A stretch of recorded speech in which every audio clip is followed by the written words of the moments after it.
Relativno često se dešava da se reklamacija kupca odbije uz obrazloženje da je uređaj neovlašćeno otvaran, iako ni servis ni prodavac ne mogu da dokažu da ga je potrošač otvorio. Serviseri ne ulaze u to da li je kvar izazvan otvaranjem ili nedostatkom u samom proizvodu, već im je navodno neovlašćeno otvaranje dovoljan razlog da odbiju reklamaciju. Upravo to se dogodilo Marku Obradoviću, koji je u Tehnomaniji kupio laptop marke HP za 46.238 dinara. Prvi kvarovi su počeli posle 2 meseca, kako se uhvati u desni ćošak, počeo da se gasi. Posle nekog vremena tih problema je jednostavno se ugasio i izbacio bela linija po ekranu. S obzirom na to da se laptop pokvario u garantnom roku, Marko je uređaj reklamirao prodavcu. Posle izvesnog vremena dobio je odgovor servisa System One u koji je laptop prosleđen na dijagnostiku. Primećeno je da je uređaj otvaran van ovlašćenog servisa.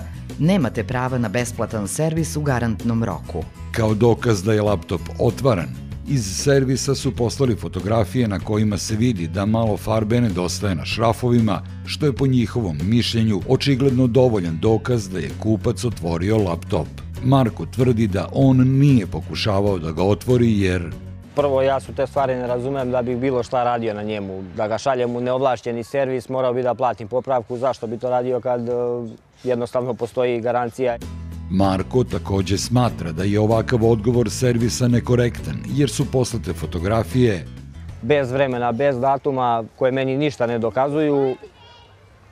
Stvarno ne znam kako dokazati ko je tu otvorio i kad.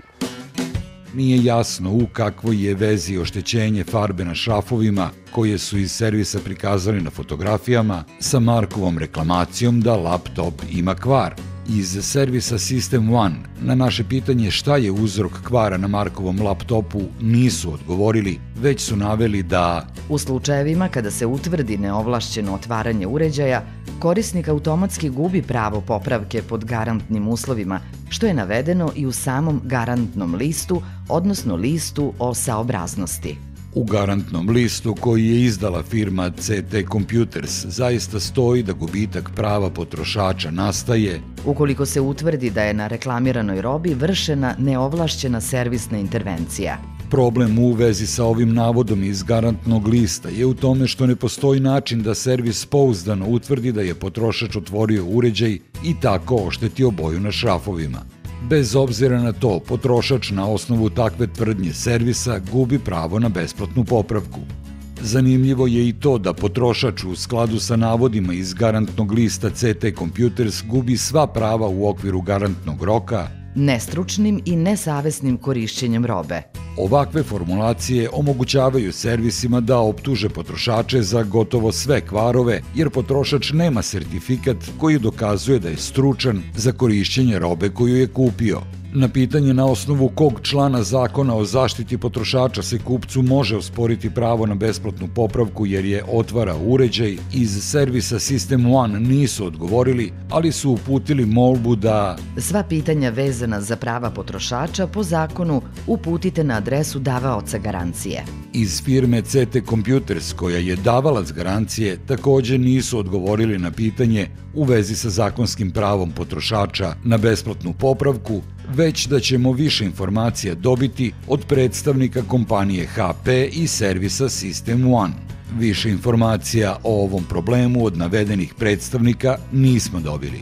U Zakonu o zaštiti potrošača ne postoji odredba koja bi sprečila servisere da ukinu pravo na besplatnu popravku u prve 2 godine samo na osnovu njihove pretpostavke da je neko otvorio uređaj, iako to otvaranje nije izazvalo kvar. U ovakvim slučajevima potrošači trenutno jako teško mogu da se zaštite, što je i Marko shvatio kada je, kako kaže, rešio da pokrene sudski spor, ali... Me je advokat malo obeshrabrio zbog naših zakona u zemlji koji su verovatno naklonjeni prodavcima i firmama, a ne narodu i kupcima krajnjim, tako da porazmislit ću dobro pre nego što bilo šta uradim. Marko će zaista na sudu veoma teško dokazati da nije otvarao svoj laptop. Jedino što bi veštačenjem moglo da se utvrdi je koji je kvar u pitanju i da li je nastao kao posledica otvaranja uređaja ili fabričke greške. Ako je nastao zbog propusta u proizvodnji, kvar bi morao da se otkloni o trošku uvoznika.